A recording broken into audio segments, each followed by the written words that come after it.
പിതാവിൻ്റെയും പുത്രൻ്റെയും പരിശുദ്ധാത്മാവിൻ്റെയും നാമത്തിൽ ആമേൻ. എൻ്റെ പ്രിയപ്പെട്ടവരെ, ഇന്ന് ഫെബ്രുവരി 17 തിങ്കളാഴ്ച. എല്ലാവരും ഈശോ അനുഗ്രഹിക്കട്ടെ പ്രാർത്ഥിക്കുന്നു. നമുക്ക് ഒരുമിച്ച് പ്രാർത്ഥിക്കാം. അനുഗ്രഹത്തിൻ്റെ ദിവസങ്ങൾ, അനുഗ്രഹത്തിൻ്റെ വാതിൽ തുറക്കേണ്ട പ്രാർത്ഥനയോടുകൂടി. അമ്മേ, പരിശുദ്ധ അമ്മേ, അമ്മേ പരിശുദ്ധ ദൈവമാതാവേ, ദൈവമാതാവേ, അങ്ങ് കൃപാസനത്തിൽ പ്രത്യക്ഷപ്പെട്ട് വരാൻ പോകുന്ന മഹാദുരന്തത്തിൽ നിന്ന് രക്ഷപ്പെടാനും എല്ലാവർക്കും വേണ്ടി പ്രാർത്ഥിക്കുവാനും ആവശ്യപ്പെട്ടിട്ട് 20 വർഷം കഴിഞ്ഞ ഈ വേളയിൽ കൃപാസനത്തിലൂടെ ഞങ്ങൾക്കും ഈ ദേശത്തിനും അങ്ങ് മാധ്യസ്ഥം തേടി തന്ന എല്ലാ അനുഗ്രഹങ്ങൾക്കും കൃപകൾക്കും ഞങ്ങളിപ്പോൾ ഹൃദയം നിറഞ്ഞ നന്ദി പറയുന്നു. അമ്മേ പരിശുദ്ധ അമ്മേ, ജപമാല മാതാവേ, സകല കൃപാസനം പ്രാർത്ഥനയോടും ചേർത്ത് ഞങ്ങളിപ്പോൾ പ്രാർത്ഥിക്കുന്ന ഈ കുടുംബത്തിന്റെ പ്രത്യേക നിയോഗം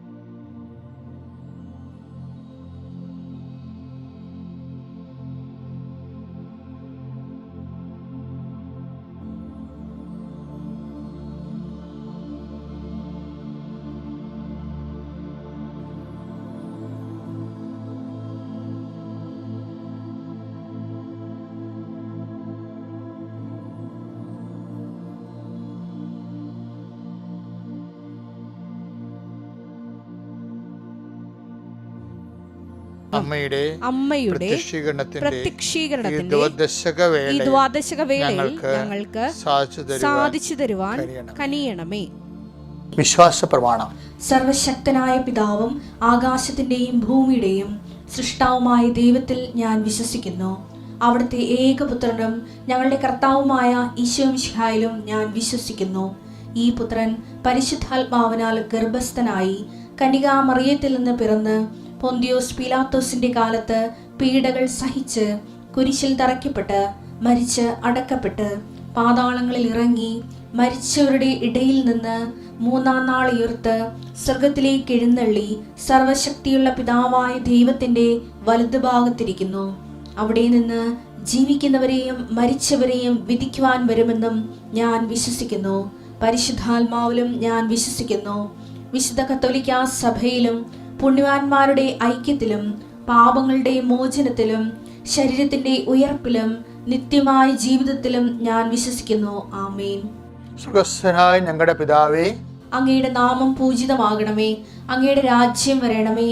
അങ്ങയുടെ തിരുമനസ് സ്വർഗത്തിലെ പോലെ ഭൂമിയിലും ആകണമേ. അന്നു വേണ്ടുന്ന ആഹാരം ഇന്ന് ഞങ്ങൾക്ക് തരണമേ. ഞങ്ങളോട് തെറ്റ് ചെയ്യുന്നവരോട് ഞങ്ങൾ ക്ഷമിക്കുന്നത് പോലെ ഞങ്ങളുടെ തെറ്റുകൾ ഞങ്ങളോടും ക്ഷമിക്കണമേ. ഞങ്ങളെ പ്രലോഭനത്തിൽ ഉൾപ്പെടുത്തരുതേ, തിന്മയിൽ ഞങ്ങൾ രക്ഷിക്കണമേ. ആമേൻ. നന്മ നിറഞ്ഞ മറിയമേ, സ്വസ്തി. കർത്താവ് അങ്ങയുടെ കൂടെ സ്ത്രീകളിൽ അങ്ങ് അനുഗ്രഹിക്കപ്പെട്ടവളാകുന്നു. അങ്ങയുടെ ഉദരത്തിൻ ഫലമായി ഈശോ അനുഗ്രഹിക്കപ്പെട്ടവനാകുന്നു. പരിശുദ്ധ മറിയമേ, തമ്പുരാന്റെ അമ്മേ, പാപികളായ ഞങ്ങൾക്ക് വേണ്ടി ഇപ്പോഴും ഞങ്ങളുടെ മരണസമയത്തും തമ്പുരാനോട് അപേക്ഷിക്കണമേ. ആമേൻ. എൻ്റെ പ്രിയപ്പെട്ടവരെ, നമ്മൾ അനുഗ്രഹ പ്രാർത്ഥന ആരംഭിക്കുകയാണ്. കഴിഞ്ഞ ശനിയാഴ്ച ഒരു ബോർഡ് എക്സാം തുടങ്ങിയിട്ടുണ്ട്. പിന്നെ മത്സര പരീക്ഷകൾ, ഡിഗ്രി എക്സാംസ്, SLCയുടെ പരീക്ഷകൾ. ഈ പരീക്ഷകൾക്കെല്ലാം ഈ ദിവസങ്ങളെല്ലാം ഈ പരീക്ഷ തീരുന്നവരെ ഫെബ്രുവരി അവസാനം വരെ നമ്മൾ എല്ലാ ദിവസവും പ്രാർത്ഥിക്കുമ്പോൾ നമ്മുടെ കുഞ്ഞുങ്ങൾക്ക് വേണ്ടി. അവർ പഠിച്ചു കഴിഞ്ഞ് ചിലർക്ക് പേടിയുണ്ട്, ചിലർക്ക് ഭയമുണ്ട്, ഉത്കണ്ഠയുണ്ട്. പക്ഷേ മാതാവ് എല്ലാ മേഖലയിലും ഇടപെട്ട് അവർ സന്ധിക്കും. മാതാപിതാക്കന്മാർ എന്നോട് ചേർന്ന് പ്രാർത്ഥിക്കണം. കുഞ്ഞുങ്ങളാണെങ്കിൽ സ്കൂൾ കുട്ടികൾ, ബോർഡ് എക്സാം എഴുതുന്നവർ, SLC എഴുതുന്നവരൊക്കെ അച്ഛനോട് ചേർന്ന് പ്രാർത്ഥിക്കണം. ഇത് വലിയ അവസരമാണ്. നിങ്ങളുടെ വീട്ടിലെ അച്ഛൻ വന്ന് പ്രാർത്ഥിക്കണ പോലെയുള്ള ഒരു സാഹചര്യമാണ് ഇപ്പോൾ ഉള്ളത്. അത് നിങ്ങൾ പൂർണ്ണമായിട്ടും പ്രയോജനപ്പെടുത്തണം. പ്രാർത്ഥിക്കാം. കർത്താവിൻ്റെ ഉന്നതമായ നാമത്തിന് സ്വസ്ഥം ചെയ്യുന്നു. കർത്താവെ, നിന്റെ വിശുദ്ധ പൗരോഹിത്യത്തെ മഹത്വപ്പെടുത്തണമേ. കർത്താവെ, സഭയിലുള്ള സാന്നിധ്യം പ്രകടമാക്കണമേ. 39 വർഷം ഞാൻ അർപ്പിച്ച കുർബാനയുടെ യോഗ്യതയാൽ കൃപാസനത്താറെ ജീവനോടെ പ്രത്യക്ഷപ്പെട്ട മാതാവിൻ്റെ മധ്യസ്ഥത്തിൽ കർത്താവ്, ബോർഡ് എക്സാം എഴുതുന്ന കുഞ്ഞുങ്ങളെ, SLCക്ക് വേണ്ടി ഒരുങ്ങിക്കൊണ്ട് പരീക്ഷ എഴുതുന്ന കുഞ്ഞുങ്ങളെ, അതുപോലെ തന്നെ ഡിഗ്രി പരീക്ഷയുള്ള കുഞ്ഞുങ്ങളെ, മറ്റ് മത്സര പരീക്ഷകൾ അതുപോലെ യോഗ്യതാ പരീക്ഷകൾ എഴുതുന്നവരെ പ്രത്യേകം സംബന്ധിച്ച് പ്രാർത്ഥിക്കുന്നു. കൃപാസനത്തിലെ ഈ ദിവസങ്ങളിൽ നടക്കുന്ന മുഴുവനും ആരാധനകളും മധ്യസ്ഥ പ്രാർത്ഥനകളും കർത്താവ് ഓരോരോ പ്രയാസങ്ങളും പരീക്ഷകളിലും ഇരിക്കുന്ന മക്കൾക്ക് കർത്താവ് അവരുടെ സന്ധിപ്പിന് വേണ്ടി സമർപ്പിച്ച് പ്രാർത്ഥിക്കുന്നു. കർത്താവ് ആ പരീക്ഷ മക്കൾ അച്ഛൻ്റെ ഈ പ്രാർത്ഥനയിൽ എഴുന്നേറ്റിട്ടുണ്ടെങ്കിൽ അവർ ഓടി വന്ന് മാതാവ് അമ്മമാരവരെ വിളിക്കുക. പരീക്ഷ കുഞ്ഞുങ്ങളിലേക്ക് അടുത്ത് വിളിക്കണം. ഈ സമയത്ത് അവരെ എഴുന്നേൽപ്പിക്കണം. ഇനി എല്ലാ ദിവസവും അച്ഛൻ ഇത് പറഞ്ഞുകൊണ്ടിരിക്കും. ഇപ്പോൾ പരീക്ഷയുള്ള കുഞ്ഞുങ്ങളെ നിങ്ങളെ വിളിച്ച് എഴുന്നേൽപ്പിച്ചിട്ട് അച്ഛൻ്റെ ഈ പ്രാർത്ഥനയെ കൊണ്ടുവരണം. എന്നിട്ട് മുട്ടി നിൽക്കാൻ പറയണം. എന്നിട്ട് അമ്മമാർ ആരാണ് അവിടെ ഉള്ളത് അവിടെ അച്ഛൻ പ്രാർത്ഥിക്കുന്ന സമയത്ത് മൊബൈൽ പിടിച്ച് അവിടെ ശിരസിൽ കവിച്ചുകൊണ്ട് ഈ പ്രാർത്ഥന അവരെ കേൾപ്പിക്കണം. കർത്താവ് ഭാരമുള്ള കുഞ്ഞുങ്ങളെ സംബന്ധിച്ച് പ്രാർത്ഥിക്കുന്നു. മനസ്സിന് ഭാരമുള്ളവരെ, വിഷയങ്ങൾക്ക് ഭാരമുള്ളവരെ സമർപ്പിച്ച് പ്രാർത്ഥിക്കുന്നു. കർത്താവേ, കുഞ്ഞുങ്ങളുടെ ശിരസിൽ കൈവെക്കണമെന്ന് പ്രാർത്ഥിക്കുന്നു. Lord, infuse wisdom, what I may study you may study able to remember, reproduce exam and qualify with thy grade in the name of Jesus Christ I pray. എൻ്റെ കർത്താവിൻ്റെ നാമത്തിൽ ഞാൻ പ്രാർത്ഥിക്കുന്നു. കുഞ്ഞുങ്ങളുടെ കർത്താവിൻ്റെ വലിയ ശക്തി, കർത്താവിൻ്റെ വലിയ കൃപ, കർത്താവിൻ്റെ വലിയ ആണിപ്രദാർന്ന അത്ഭുത കരങ്ങൾ മക്കളുടെ ശിരസിൽ വെക്കണമേ. പരീക്ഷയുടെ പേനകളെല്ലാം ആശീർവദിക്കപ്പെടട്ടെ. പരീക്ഷയുടെ ഹോൾ ടിക്കറ്റുകളെല്ലാം ആശീർവദിക്കപ്പെടട്ടെ. എന്ത് വിഷയമാണ് മക്കൾക്ക് പാട്, ആ വിഷയത്തിന് മേൽ അത് ഈസിയാകാൻ കർത്താവിൻ്റെ കാരുണ്യം നിങ്ങൾക്ക് ആവശ്യിക്കട്ടെ. Lord Jesus Christ for out you speak. കർത്താവേ, പല വീടുകളും സാമ്പത്തിക തകർച്ചയിലുണ്ട്. വസ്തു വിൽക്കാൻ ആഗ്രഹിക്കുന്നവരുണ്ട്, വിൽക്കാൻ പറ്റണില്ല. ഇപ്പോൾ തന്നെ ഫെബ്രുവരി ആയപ്പോൾ തന്നെ കിണറുകളിലെ വെള്ളം വറ്റിപ്പോയവരുണ്ട്. ഈശോ, അങ്ങനെ പലതുകൊണ്ടും വിഷമിച്ച് പല സ്ഥലങ്ങളിലേക്കും വെള്ളത്തിന് വേണ്ടി പോകുന്നവരുണ്ട്. വെള്ളത്തിൻ്റെ പേരിൽ കുടുംബ കലഹങ്ങളിൽ പറമ്പുകാർ തമ്മിലുള്ള പ്രയാസങ്ങൾ ജീവിക്കുന്നവരുണ്ട്. ഇങ്ങനെ വരൾച്ചയുടെ പ്രശ്നങ്ങൾ, വരൾച്ചയുടെ വിയർപ്പുകൾ പലതരത്തിൽ അനുഭവിക്കുന്നുണ്ട്. ജോലി ഇല്ലാത്തവരുണ്ട്. കർത്താവ്, സാമ്പത്തിക മാധ്യമത്തിൽ വിവാഹത്തിലേക്ക് ഒരുങ്ങുന്നവരുണ്ട്, വിവാഹം കഴിഞ്ഞവരുണ്ട്. കർത്താവ്, അങ്ങനെ എല്ലാ മേഖലകളിലുമുള്ള മക്കളെ സംബന്ധിച്ച് പ്രാർത്ഥിക്കണം. ഈശോയെ, അവരെല്ലാം നീ സന്ധിക്കുകയും വിശുദ്ധിയിലേക്കും വിശ്വാസത്തിലേക്കും ദൈവകൃപയിലേക്കും അവരെ കൊണ്ടുകൊണ്ട് പ്രാർത്ഥിക്കുന്നു. കർത്താവ്, ജോലി ഇല്ലാത്തവർ, ഭവനരഹിതരെ, അധ്വാനിക്കാനുള്ള മാർഗമില്ലാത്തവർ, ജോലി നഷ്ടപ്പെട്ടവർ, കർത്താവ് വിസ റദ്ദ് ചെയ്തവർ, വിസ പുതുക്കാൻ പറ്റാത്തവർ, ഈശോയെ പല പരീക്ഷകൾ IELTS, OET അതുപോലുള്ള പരീക്ഷകളൊക്കെ എഴുതുന്നവരുണ്ട്. ഈശോയെ, എഴുതി കഴിഞ്ഞവരുണ്ട്. കർത്താവ്, പലതും എഴുതിയിട്ട് തോറ്റുപോയവരുണ്ട്. ഈശോയെ, ഓരോരോ രാജ്യങ്ങളിലുള്ള പ്രത്യേക പരീക്ഷകൾ എഴുതി കരകയറാൻ പറ്റാത്ത രീതിയിൽ അവർ വിഷമിക്കുന്നവരുണ്ട്. ഈശോ, എൻ്റെ കർത്താവിൻ്റെ ഉന്നതമായ നാമത്തെ സഭയുടെ അധികാരത്തിൽ കുരിശിൻ്റെ അടയാളത്തിൽ നിങ്ങളുടെ പരീക്ഷാ ഭയങ്ങൾ യേശുനാഥ് ബന്ധിച്ചുകൊണ്ട് നിങ്ങളുടെ യോഗ്യതയേക്കാളുപരി ദൈവത്തിൻ്റെ കൃപ കൊണ്ട് വിജയം സുനിശ്ചിതമാകാൻ കർത്താവ് നിങ്ങൾ അനുഗ്രഹിക്കട്ടെ. Okay, price the Lord. എൻ്റെ മക്കൾ, നമ്മൾ ഇന്ന് ഈ വിജയം നൽകുന്ന വിജയം നൽകുന്നത് കർത്താവാണെന്ന് ഉള്ളൊരു വേർഷന് ബൈബിള് മുന്നോട്ട് വെക്കുന്നത്. എന്ന് വെച്ച് കഴിഞ്ഞാൽ ഒരു വെളിപ്പാടാണത്. കാര്യം ഇസ്രയേലിന് ലഭിക്കും, അത് അനുഭവത്തിലൂടെ പഠിക്കുന്നവരാണ്. കാര്യം അവരുടെ എപ്പോഴും ചെറിയ സൈന്യമായിരിക്കും. അവരെ ആക്രമിക്കുന്നൊരു വലിയ സൈന്യമാണ്. നെദ്ദിനെഹിൻ്റെ ഒക്കെ പ്രസംഗം കേട്ടിട്ടില്ലേ? അതൊക്കെ എന്താ പറയണമെന്ന് വെച്ച് കഴിഞ്ഞാൽ, ഞങ്ങളെ ഈജിപ്തുകാർ കൊന്നുകൊണ്ടിരുന്നു. അതിനെ ഞങ്ങൾ അതിജീവിച്ച്. ഗ്രീക്കുകാർ ഞങ്ങളെ വളഞ്ഞു, അതിനെ ഞങ്ങൾ അതിജീവിച്ചു. റോമക്കാർ ഞങ്ങളെ വന്ന് ഹോളോകോസ്റ്റിലേക്ക് ഞങ്ങളകപ്പെട്ടു, അതിന് ഞങ്ങൾ അതിജീവിച്ചു. ഇതെല്ലാം നോക്കുമ്പോൾ ബൈബിള് വിജയം നൽകുന്ന കർത്താവിനെ പ്രഘോഷിക്കണം. എല്ലാത്തിനും അതിജീവിച്ച് അവരുടെ കൂടെ ചരിത്രത്തിലൂടെ സഞ്ചരിക്കുന്ന ദൈവത്തെ എന്നെ പ്രഘോഷിക്കുന്ന വചനം. അപ്പം അതിൽ നിന്നാണ് ജ്ഞാനത്തിൻ്റെ പുസ്തകത്തിലുണ്ട്. സുഭാഷിതങ്ങൾ 21:31. സുഭാഷിതം 21:31. യുദ്ധത്തിനു വേണ്ടി കുതിരയെ സജ്ജമാക്കുന്നു, എന്നാൽ വിജയം നൽകുന്നത് കർത്താവാണ്. അപ്പോൾ നമുക്ക് പഠിക്കാം, പക്ഷെ അതേസമയം തന്നെ വിജയം പഠിച്ചാലും നമ്മളെ സംബന്ധിച്ചിടത്തോളം ഈ ദിവസങ്ങൾ അശ്വതി എന്നും പറഞ്ഞൊരു മോള് ഫയർഫോഴ്സിൻ്റെ പരീക്ഷയ്ക്ക് ടെസ്റ്റ് എഴുതാനുണ്ട്. ഭയങ്കര സാക്ഷ്യമാണത്. കേൾക്കണം നിങ്ങൾ കേട്ടോ. അവൾ പറയണത് വെച്ചാൽ 50 അടി ആഴമുള്ള ജലാശയം, 50 മീറ്റർ ഞാൻ നീന്തണം, എനിക്ക് പേടിയാണ്, ഞാൻ മുങ്ങിപ്പോകുമോ, ഞാൻ നീന്തൽ പഠിച്ചതേ ഉള്ളൂ. അപ്പോൾ ഞാൻ എൻ്റെ മെൻറ്ററിനെ വിളിച്ച് ചോദിച്ചു, എങ്ങനെയാണിത്, എനിക്ക് വല്ലതും സംഭവിച്ചാൽ ഞാൻ താന്നു പോകുമോ? അപ്പം മെൻറ്റർ പറഞ്ഞത് എന്താണെന്നറിയാവോ, എടി നിൻ്റെ കൂടെയുള്ളൊരു സമുദ്രമാണ്, പരിശുദ്ധ അമ്മേനെയാണ് ഉദ്ദേശിക്കണത് അവർ, ഈ ഇറവെള്ളം കണ്ട് എന്തിനാ പേടിക്കണമെന്ന് ചോദിച്ചു. അത് ഭയങ്കര മോട്ടിവേഷനായിപ്പോയി. അപ്പോൾ അതാ വിജയം നൽകണത്. അവൾ വിജയിച്ചു, 1ാം റാങ്കിൽ വിജയിച്ചു ഫയർഫോഴ്സിൻ്റെ പരീക്ഷയ്ക്ക്. അപ്പോൾ ആ വിജയം നൽകണത് കർത്താവാണ്. അപ്പോൾ ആ ഒരു പരീക്ഷക്കാർക്ക് ആ ഒരു ബോധം എപ്പോഴും ഉണ്ടാകണം. പരീക്ഷക്കാരൊന്നുമല്ല, നിങ്ങൾ പരാജയപ്പെട്ടു എന്ന് ഏതെങ്കിലും വിഷയം, സാമ്പത്തികമാകാം, സാംസ്കാരികമാകാം, കുടുംബപരമാകാം, ക്രയവിക്രയമാകാം, വിനിമയമാകാം, കൂട്ടുകച്ചവടമാകാം, നമ്മൾ പറ്റിക്കപ്പെട്ടു എന്ന് തോന്നിക്കഴിഞ്ഞാൽ, ആ പരാജയപ്പെടുത്തി അല്ലെങ്കിൽ പരാജയപ്പെട്ടു എന്ന് തോന്നിയാൽ നിങ്ങളിത് പറയണം. എന്താണ്? സുഭാഷിതങ്ങൾ 21:31 പറയണം. എന്താണ്? വിജയം നൽകുന്നത് കർത്താവാണ്. അതായത് അത് പ്രഖ്യാപനമാണ്. വിശ്വാസത്തിലെ ആവിഷ്കാരങ്ങളിലെ ഏറ്റവും പ്രധാനപ്പെട്ടതാണ് എന്താണ്? പ്രഖ്യാപനം.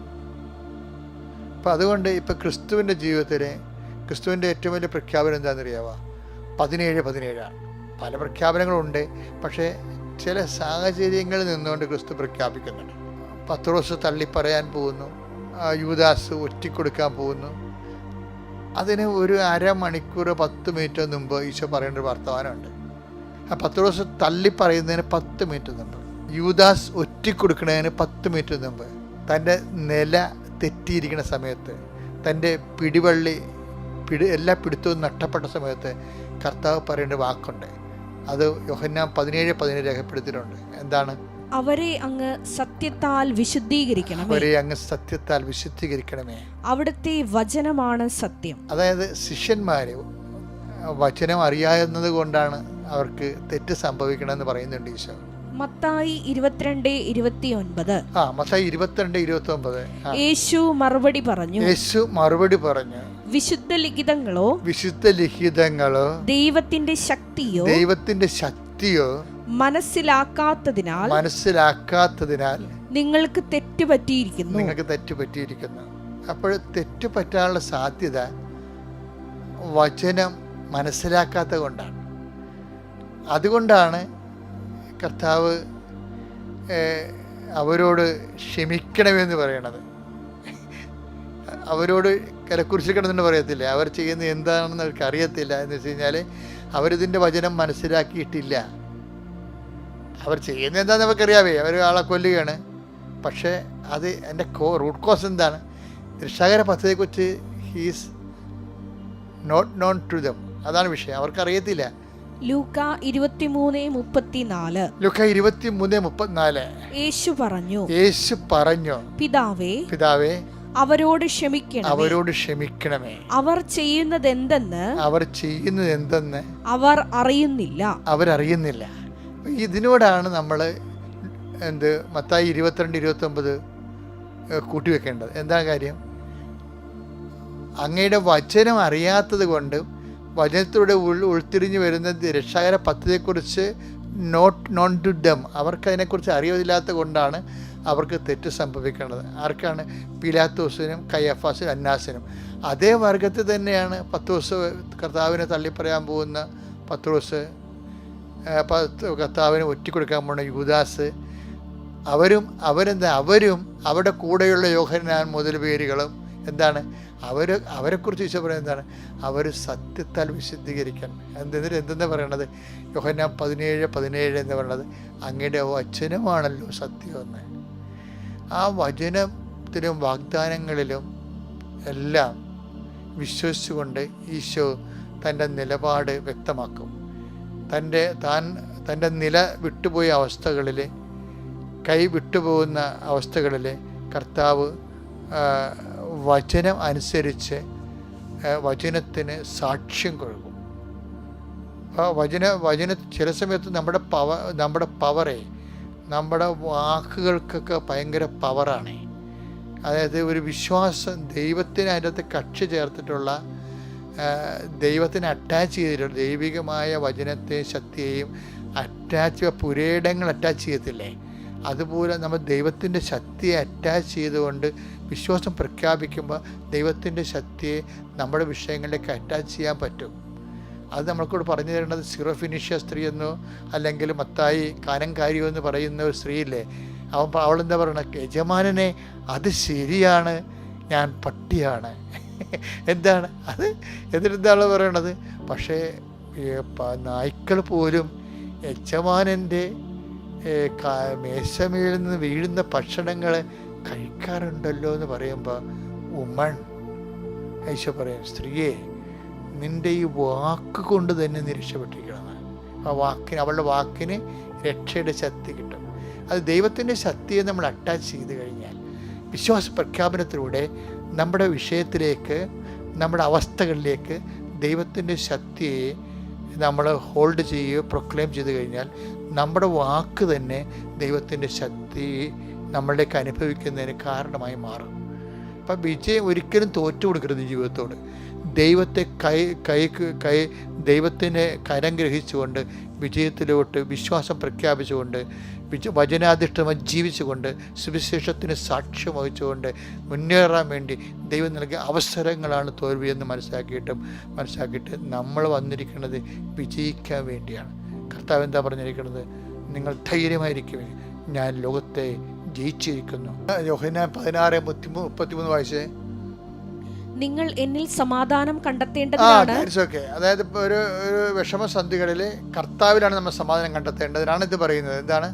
ലോകത്തിൽ നിങ്ങൾക്ക് ഞെരുക്കമുണ്ടാകും, നിങ്ങൾക്ക് ഞെരുക്കങ്ങളുണ്ടാകും, എങ്കിലും ധൈര്യമായിരിക്കണം, ഞാൻ ലോകത്തെ കീഴടക്കിയിരിക്കുന്നു, ലോകത്തെ ജയിച്ചിരിക്കുന്നു. അപ്പം ലോകത്തെ ജയിച്ചിരിക്കുന്നതിൻ്റെ വാക്കിൽ വിശ്വസിച്ചുകൊണ്ട് സുവിശേഷത്തിന് സാക്ഷിയായിക്കൊണ്ട് ജീവിതത്തിൽ വിജയിക്കാൻ കർത്താവ് നിങ്ങളെ സഹായിക്കട്ടെ. Praise the Lord. അത്യപൂർവ ദൈവാനുഭവങ്ങൾ ഇനി നിങ്ങൾക്കും സ്വന്തം.